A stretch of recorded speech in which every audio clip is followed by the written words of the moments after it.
There comes a time when even the things that once lit us up begin to feel strangely empty. Hobbies turn into routines, relationships lose their spark, and each day blurs into the next. It's not just boredom, it's a quiet, aching sense of disconnect as though life has lost its color. For many, this is more than a passing mood. It's a soul-level exhaustion that modern distractions can't fix. Carl Jung understood this feeling not as failure, but as a profound signal from the unconscious, the beginning of an invitation to go inward.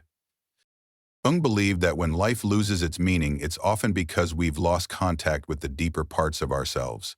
In his view, the psyche is not just a machine for thoughts and emotions, it is a living system that constantly pushes us toward wholeness. When we ignore this inner calling, when we silence our intuition or repress our emotional truth, the psyche begins to rebel. Not with noise, but with numbness. Suddenly, what used to bring joy feels distant, flat, and irrelevant. This isn't because the world has changed, it's because a vital part of us is no longer participating. As Jung once said, the most terrifying thing is to accept oneself completely. Many people are unknowingly terrified of their own inner world. They avoid their shadow, the hidden aspects of their personality, and live only from the surface. But the psyche does not forget. It waits, and when we do not answer, it turns down the volume on everything until we are finally forced to listen. This deadening of emotion is often a result of chronic over-identification with the ego. The ego wants clarity, structure, achievement. It wants to be seen as capable and in control. But the soul does not speak the language of the ego. It speaks in symbols, in longings, in silence. Jung wrote, "Your vision will become clear only when you can look into your own heart. Who looks outside, dreams. Who looks inside, awakes." When nothing feels fun anymore, it may be a sign that we are dreaming too much outwardly, chasing ideals that were never truly ours. We may be living someone else's definition of success or happiness, disconnected from what our deeper self actually needs. That inner self doesn't want performance, it wants authenticity. If you're feeling hollow, it may not be a failure of motivation. It may be your soul refusing to participate in a life that isn't aligned with its truth. Comment shadow work if you're ready to face what's hidden. Think about your earliest dreams, the ones before the world told you who you should be. What were you drawn to? What lit you up without needing validation? Jung emphasized that healing often requires a return to the symbolic mind of childhood, where play, curiosity, and mystery still had space to exist. When life becomes mechanical, we are often caught in an archetype we've outgrown. Maybe the hero who always needs a battle to fight, maybe the caregiver who never rests, or the achiever who cannot stop climbing. These identities may have once protected us, but they can become prisons when they no longer reflect our evolving self. Jung called this process individuation, the lifelong journey of becoming who you truly are, beyond roles and expectations. To feel alive again, you may need to outgrow the version of yourself that no longer serves you. Not by force, but by curiosity. Ask, what am I clinging to that is no longer mine? Sometimes the soul withholds joy until we are willing to go deeper. Jung spoke of the shadow, all the parts of ourselves we deny, suppress, or disown. Not just our anger or sadness, but our creativity, our desires, even our joy. If you were taught that pleasure is selfish, that rest is laziness, or that your dreams are unrealistic, you may have buried joy beneath shame. And yet, as Jung reminds us, until you make the unconscious conscious, it will direct your life and you will call it fate. The feeling that nothing is fun anymore is not random. It's a message from the unconscious, urging you to look at what you've hidden. Maybe it's time to re-meet your inner child, the part of you that still believes in wonder. Maybe joy is waiting for you, not in the future, but in the parts of yourself you've neglected. Let us know in the comments what part of yourself you're beginning to understand. When you begin the journey inward, it doesn't always feel like progress. In fact, it often feels like falling apart. Jung understood this descent into the unconscious not as a breakdown, but as a breakthrough in disguise. When the psyche starts to unravel the layers we've built for survival, it can feel like we're losing ourselves. But what's actually happening is a shedding of false identities, of roles we've outgrown, of beliefs that no longer serve our evolution. In Jung's words, there is no coming to consciousness without pain. Numbness is not the absence of emotion, It is the weight of all the emotions we've been too afraid to feel. To feel nothing is often to have felt too much for too long, without a safe place to release it. If nothing feels fun, perhaps it's because your soul is exhausted from pretending that everything is okay. We live in a world that celebrates constant stimulation and productivity. Fun has become commodified, something to consume, not something to feel. But Jung knew that true joy is not found in distraction. It arises from alignment. When our outer life mirrors our inner truth, there is a quiet sense of satisfaction that no thrill or possession can replace. If you've been chasing one dopamine hit after another, new purchases, new goals, new experiences, but still feel empty afterward, this is your sign. It's not the activity itself that's hollow, it's that your deeper self isn't participating. Jung often spoke of the persona, the social mask we wear to fit in. Over time, many of us confuse the mask with the self. We smile when we don't mean it. We laugh without feeling joy. We say yes when our body is screaming no. If you've been living from the persona too long, your inner life may go dark to protect what's real. Fun doesn't vanish, it hides until it's safe to come out again. To reconnect with what is real, you must slow down. Slowness is radical in a culture addicted to speed.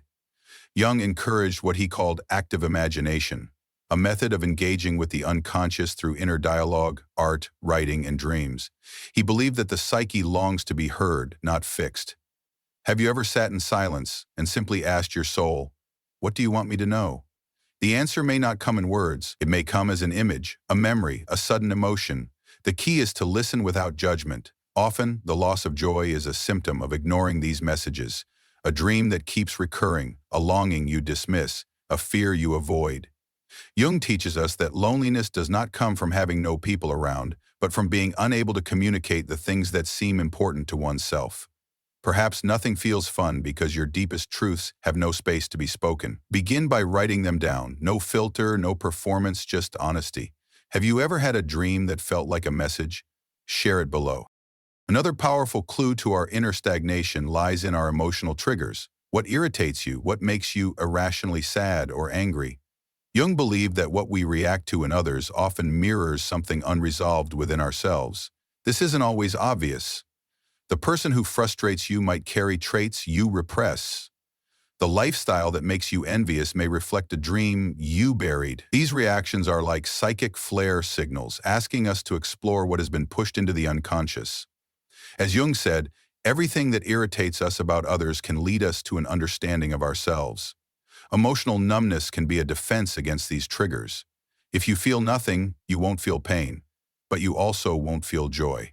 Healing begins when we get curious about what's beneath the reactions, not just the surface behavior. Start by noticing, not judging, your responses.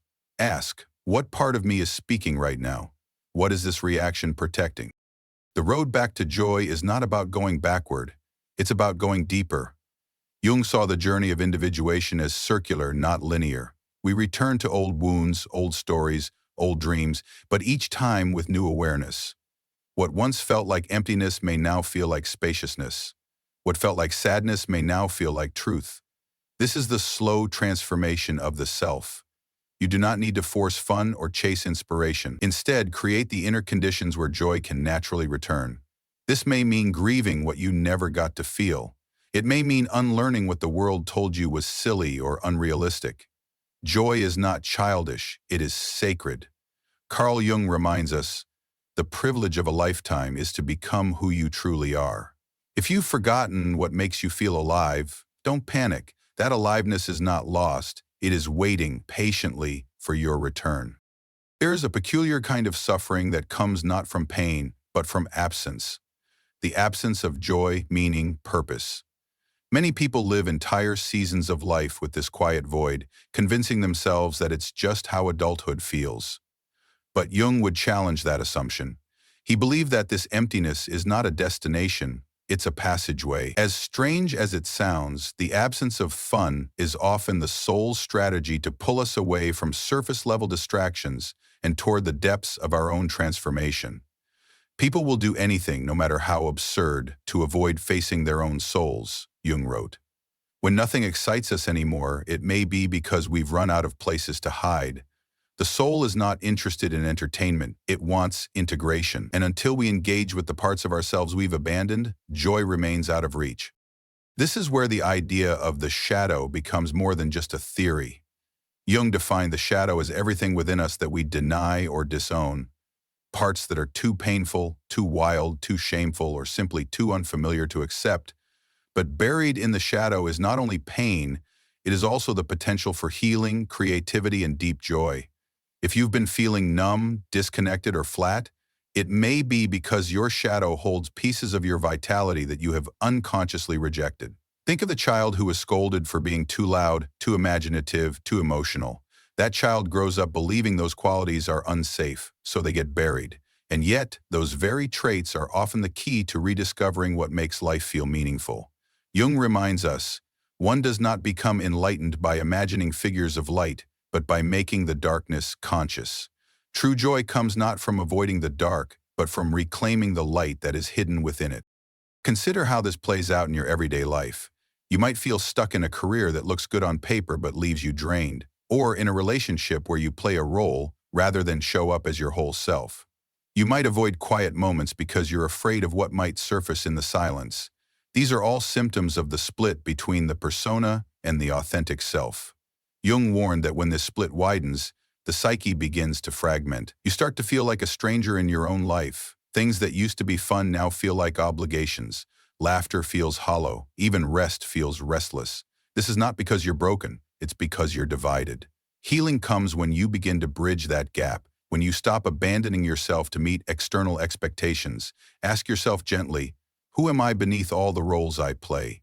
What would happen if I allowed that version of me to exist more fully? Let us know in the comments what part of yourself you're ready to reclaim. Dreams can be one of the clearest messengers from the unconscious. Jung placed great emphasis on dreams, not as random brain activity, but as meaningful expressions of the soul. A recurring dream, a symbolic image, even a nightmare can carry messages from the shadow. For example, dreaming of being chased might reflect a part of you that you're trying to avoid. Dreaming of water might symbolize repressed emotion or the desire for emotional renewal. Jung would not offer quick interpretations but would instead invite you into a relationship with your dreams. He believed that every image, every emotion in the dream is a part of you seeking to be understood. If joy feels distant, perhaps your dreams are trying to show you where it has been locked away. Keep a dream journal. Write without editing. Speak to your dreams as if they're wise teachers. Jung reminds us, the dream is the small hidden door in the deepest and most intimate sanctum of the soul. What if joy is waiting on the other side of that door? To make space for joy again, you must become willing to experience your full emotional spectrum. Not just happiness or positivity, but grief, rage, confusion, and longing. Jung's work teaches us that wholeness is not perfection, it is integration. Feeling off is not something to be fixed, it's something to be listened to. When we numb ourselves to pain, we also numb ourselves to joy. They live on the same spectrum. That's why shadow work is not always about healing trauma directly, it's also about reclaiming the energy that got trapped along the way.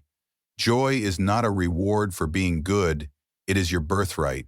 But to feel it, you must be willing to feel everything else too.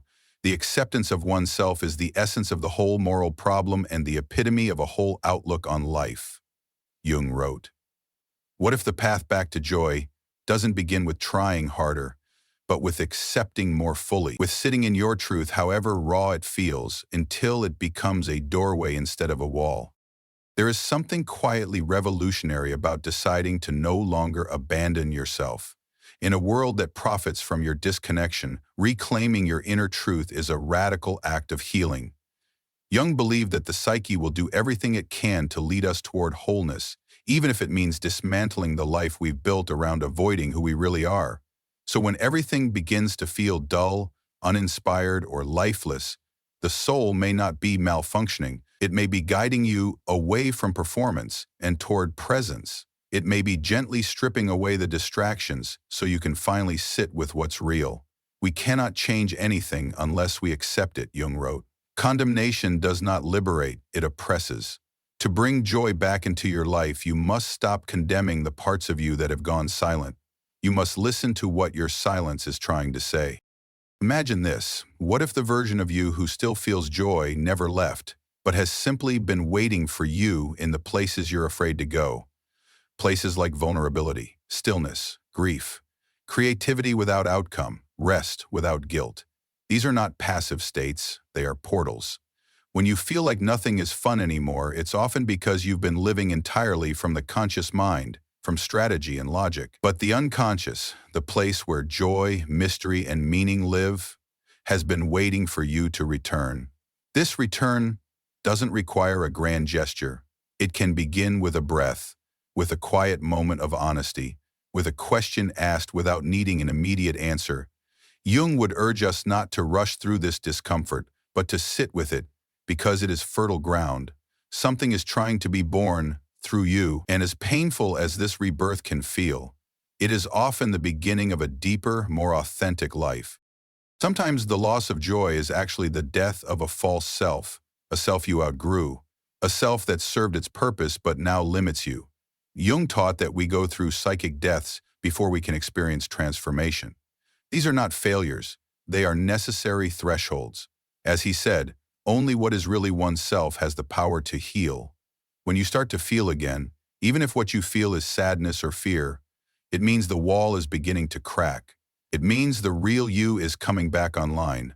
Honor this return, speak kindly to yourself, allow slowness. Fun will return, not as a rush, but as a quiet warmth that begins to grow when your inner world feels safe again.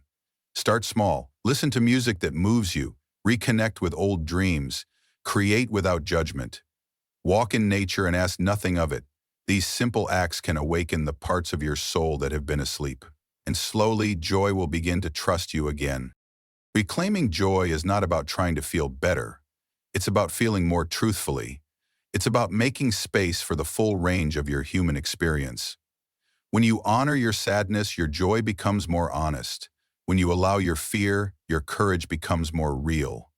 Jung would say that joy isn't something you pursue, it's something that emerges when you're in alignment with the totality of who you are. And that includes your brokenness, your longing, your shadow, and your light. The more you integrate, the more you feel. And the more you feel, the more alive you become. This aliveness is your soul remembering itself. It may not feel like fireworks, it may feel like a single tear, a breath of relief, a subtle moment of connection, but it is real, and it is yours. Carl Jung reminds us again and again that the most important question anyone can ask is, what myth am I living? If your current myth has gone silent, perhaps it's time to write a new one. Comment the day you're beginning this journey of self-discovery, and come back in a few weeks to let us know how far you've come. Your growth matters, not just to you, but to those you may inspire by sharing it. Let this moment be a marker in time, the day you chose to return, not to who you used to be, but to who you really are underneath it all. Not for anyone else, not for performance, but for truth, for wholeness, for joy. The journey ahead will be deep, messy, and sacred, and in time, joy will not just return, it will come back stronger, wiser, and more rooted in your truth than ever before.